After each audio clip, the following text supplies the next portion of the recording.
Halo teman-teman semuanya, salam kenal, saya Debianti Kurodimu, mahasiswa Prodi Pendidikan IPA Universitas Sarjana Wiyata Taman Siswa Yogyakarta. Ini adalah kali kedua saya membuat video untuk memenuhi tugas mata kuliah biokimia dosen pengampu Ibu Tias Ernawati MSc. Pada video pertama saya membahas materi karbohidrat, dan pada video kedua ini saya akan membahas materi siklus Krebs atau siklus asam sitrat. Baiklah teman-teman, apa saja yang akan kita pelajari pada materi siklus Krebs atau siklus asam sitrat ini? Saya akan memaparkan satu persatu pada slide berikut ini. Yang pertama yang akan kita bahas yaitu definisi atau pengertian dan penemunya. Dan yang kedua yaitu tahapan-tahapan dari siklus Krebs atau siklus asam sitrat. Baiklah, kita akan membahas satu persatu. Definisi siklus Krebs. Siklus Krebs adalah siklus yang digunakan oleh organisme aerobik untuk menghasilkan energi. Organisme aerobik sendiri yaitu organisme yang memerlukan oksigen untuk melakukan metabolisme. Hasil yang didapatkan dari siklus Krebs yaitu asam sitrat.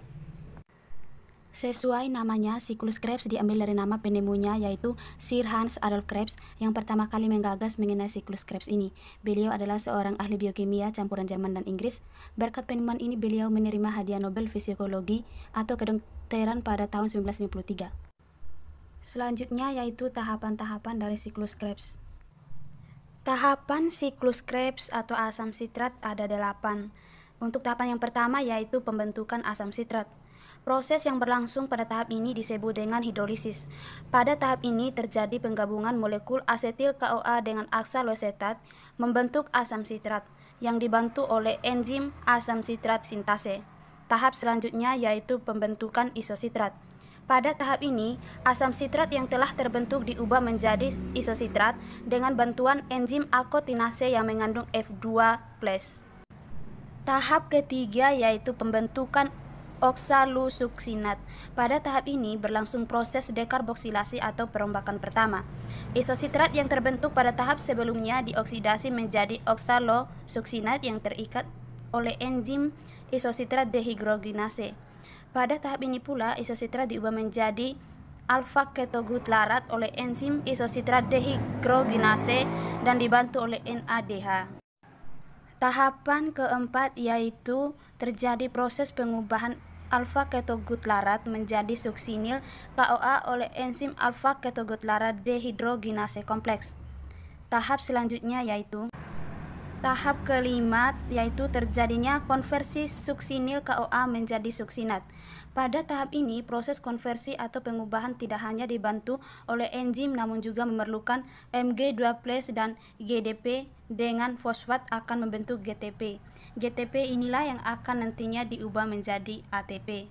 Nah, tahap keenam yaitu suksinat yang dihasilkan pada tahap yang ini akan dehidrogenase menjadi fumarat dengan bantuan enzim suksinat dehidrogenase. Tahap selanjutnya yaitu tahapan ketujuh yaitu hidrasi. Pada tahap ini terjadi proses hidrasi, yaitu penambahan atom hidrogen pada ikatan ganda karbon yang ada pada fumarat sehingga menghasilkan malat.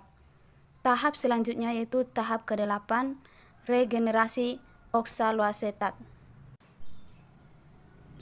Pada tahap ini terjadi pengubahan malat oleh enzim malat dehidrogenase membentuk oksaloasetat. Oksaloasetat ini berperan menangkap asetil CoA sehingga proses siklus Krebs dapat berlangsung kembali.